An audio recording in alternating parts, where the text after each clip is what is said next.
चालू केलाय.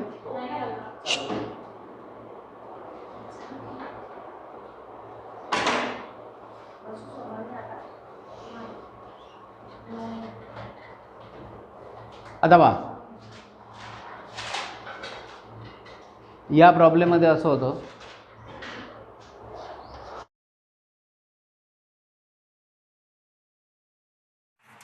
10 लाख शेयर्स थे, 10 लाख शेयर्स. अब ये तुम्हारा था अथोराइज कैपिटल, ये जो तुम्हारा था अथोराइज कैपिटल, ठीक है. उसमें से 6 लाख शेयर्स को इशू कर दिया. क्या कर दिया? 6 लाख शेयर को इशू कर दिया. अब 1 लाख शेयर्स को सब्सक्राइब कर दिया. ओके. अब प्रॉब्लम यही इंपॉर्टेंट है. प्रॉब्लम जब अपन पढ़ेंगे तब सबसे पहले अपने को प्रॉब्लम को अच्छी तरह से पढ़ना है. अथोराइज प्रॉब्लम के हिसाब से अथोराइज कैपिटल का कोई काम नहीं अपना. 6 लाख शेयर्स वो भी कोई काम के नहीं, ठीक है. क्यों? तो वो अपने इशूड है. अपन इशू ऑफ शेयर करते वक्त सिर्फ सब्सक्राइब कैपिटल लेते हैं. क्या लेते हैं? Subscribe capital. अब ये जो सब्सक्राइब कैपिटल अपन लेते हैं तो सब्सक्राइब कैपिटल में 1 लाख रुपए का तुम्हारा सब्सक्राइब है. अब ये जो प्रॉब्लम है, ये प्रॉब्लम आपके मॉड्यूल में है, आईसीडब्ल्यू के मॉड्यूल में है. प्रॉब्लम निकाला हुआ आईसीडब्ल्यू के मॉड्यूल का प्रॉब्लम है. तब तक मैं आगे की स्टोरी बताना चालू कर देता हूं, लिखना चालू कर देता हूं. एप्लीकेशन आया हुआ है और अपने को अलॉटमेंट देना है. एप्लीकेशन आया हुआ है 3,55,000 शेयर्स के ऊपर और आपको अलॉटमेंट देना है 1 लाख शेयर्स के ऊपर. ओके. यानी ये जो इशू है ये ओवर सब्सक्राइब है. ये जो शेयर्स इशू है ये ओवर सब्सक्राइब है. उन्होंने क्या बोला है? 5,000 शेयर्स जो थे, जिन्होंने अप्लाई किया था 5,000 शेयर्स के लिए, उनको अपन 5,000 शेयर्स अलॉट करेंगे. जिन लोगों ने 3 लाख, अब बाकी बैलेंस कितना बचा? 3,50,000 और 95,000. अपन इथून माइनस करत जाऊ, मी तुम्हाला थोडं समजून देईन ना. ज्या शेअर होल्डरनी 30,000 साठी एप्लिकेशन फॉर्म भरला होता त्या लोकांना फक्त आपण 15,000 शेअर्स दिले. डन. 30,000 शेअर्स ज्यांनी अप्लाई केले होते त्या लोकांना 15,000 शेअर दिले. वो क्या बोलते हैं?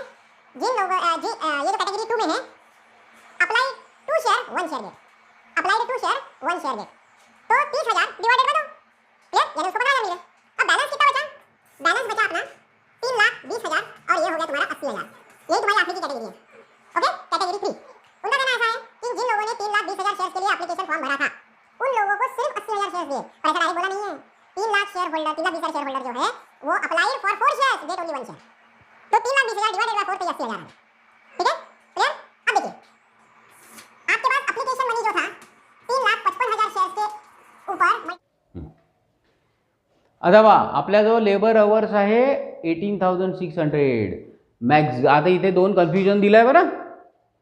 Maximum possible unit sales potential आणि युनिट प्रोड्यूस अँड सोल्ड. तर सगळ्यात पहिले काय करायचं? मॅक्झिममचं घेऊन घ्यायचं. Maximum according to the rank, clear. यहाँ पे रैंक है सी, फिर रैंक है बी और फिर रैंक है ए. तो एडजस्ट कहाँ पे करना है? ए में, क्लियर.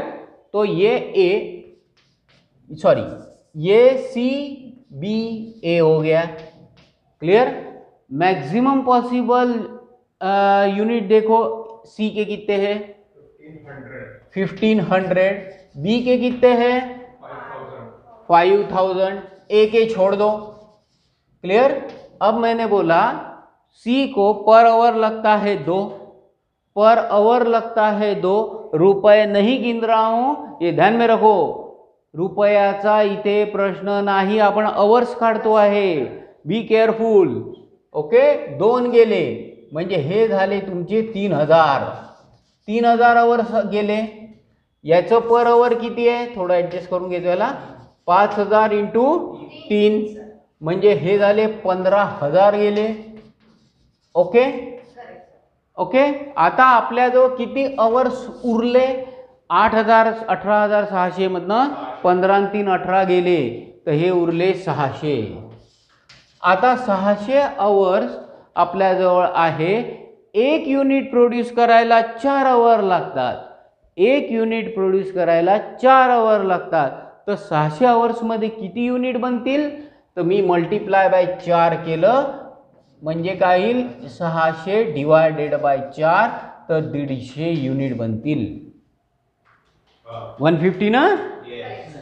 जमलं आता? हां. आता आपण मार्जिनल कॉस्टिंग काढू. Marginal costing statement. ओके. हे असं ठेवायचं असेल तर असं ठेवा, असंच कॅल्क्युलेशन करू शकता, ठीक आहे. पण जे आपण युनिट घेतले त्यांनीच पर युनिटनी मल्टिप्लाय करायचं आहे कॉन्ट्रीब्युशनला, हे लक्षात ठेवायचं. नाही तर ABC करा. Okay, as you wish. तुम्ही CBA पण करा तर मग CBA असं घ्या आणि ABC घेतलं तर हे असं घ्या, पण युनिट बरोबर जे पाहिजे ते हे. ठीक आहे. तर मी चलतो रँकप्रमाणेच. सीचे युनिट मी प्रोड्यूस केले 1500 मल्टिप्लाय बाय 22 रुपये. बीचे युनिट प्रोड्यूस केले 5000 मल्टिप्लाय बाय 24 आणि एचे फक्त 150 युनिट प्रोड्यूस केले मल्टिप्लाय बाय 25. काढा. 1500 × 22 किती आलं? 33,000. 1500 × 24 5000 × 24 1,20,000 आणि 150 3750. टोटल कॉन्ट्रीब्युशन रुपीज मध्ये किती आलं? रुपीज 1,56,750. ओके, एवढं कॉन्ट्रीब्युशन आलं. आता याच्यातनं आपल्याला फिक्स कॉस्ट जी मायनस करायची आहे ती पॉसिबल सेल्स युनिट दिले आहे. पहा किती दिले आहे? एचे, बीचे आणि सीचे. हां हां हां 4,000 5,000 आणि 1,500. ओके, पर युनिट किती दिलंय? फिक्स कॉस्ट पर युनिट दिली असेल ना? हां, तर फिक्स ओव्हरहेड आणि फिक्स कॉस्ट एकच असते मॅडम. कसं होईन? का होईन? 40,000 10 50,000 आणि हे 10 15,000. किती झालं?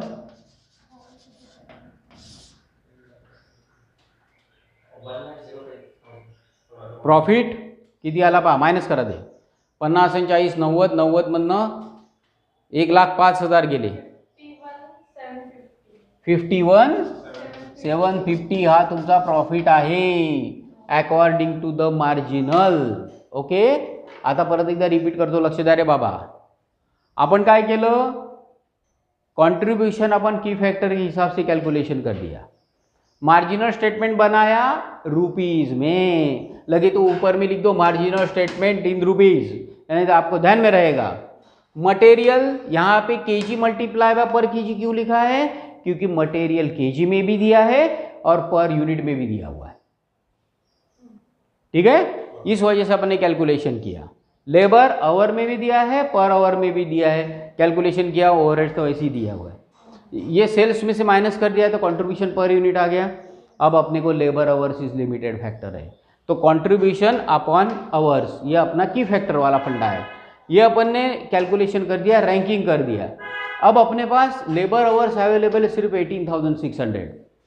उसमें से मैक्सिमम सेल्स पोटेंशियल यूनिट निकाले अपन ने. 1500 × 2 5,000 × 3 यानी 18,000 लेबर आवर कंज्यूम कर लिए अपन ने. अब बचे सिर्फ 600 आवर्स, तो 600 डिवाइडेड बाय 4 यानी 150 आ गया. 150 आवर्स बना रहे अपन. 150 आवर्स यानी आवर्स के हिसाब से यूनिट बना रहे, तो ये यूनिट आ गए. तो ये आ गया 1500 multiply by 22 contribution per unit. 5,000 multiply by 24 ये रुपए में है. ये रुपए में, इसमें और इसमें गलत मत करना, यहाँ पे गड़बड़ होती है, यहाँ पे सबसे ज़्यादा लड़के कंफ्यूज होते हैं. फिर इसके बाद 150 × 25 कर लिया, जैसी रैंकिंग है उस हिसाब से. और सेल्स जितने प्रोड्यूस किए और सोल्ड किए ये हिसाब से मैंने फिक्स कॉस्ट लगा दी. ओके, फिक्स कॉस्ट माइनस कर दिया, प्रॉफिट हो गया. यहाँ पे प्रॉब्लम खत्म. ये अपन देख लो और ये इसके हिसाब से कैलकुलेशन कर लेना. ठीक है, समजलं आता? अहो मॅडम, लेबर नेहमी अवर्स, आपल्या इथे अवर्स की फॅक्टरच आहे. आपल्याला की फॅक्टर 18,000 अवर्स आहे. 18,000 अवर 3,000 15,000. परत एकदा रिपीट करतोय, प्रॉब्लेम मध्ये मॅक्झिमम पॉसिबल युनिट पण दिले आहे आणि प्रोड्यूस आणि सोल्ड पण दिलेले आहे. नाही तर तिथे घापा करून याला मल्टिप्लाय कराल तर ते 18,600 मध्येच बसेल. आपल्याला की फॅक्टर याच्या जेव्हा जेव्हा की फॅक्टर राहील तेव्हा तेव्हा तुम्हाला मॅक्झिमम पॉसिबल युनिट दिलेले राहणारच आहे. क्लिअर? आपण जे थोड्या वेळपूर्वी जे प्रॉब्लेम पाहिलं होतं त्याच्यात ए आणि बी होतं, याच्यात ए बी आणि सी होतं.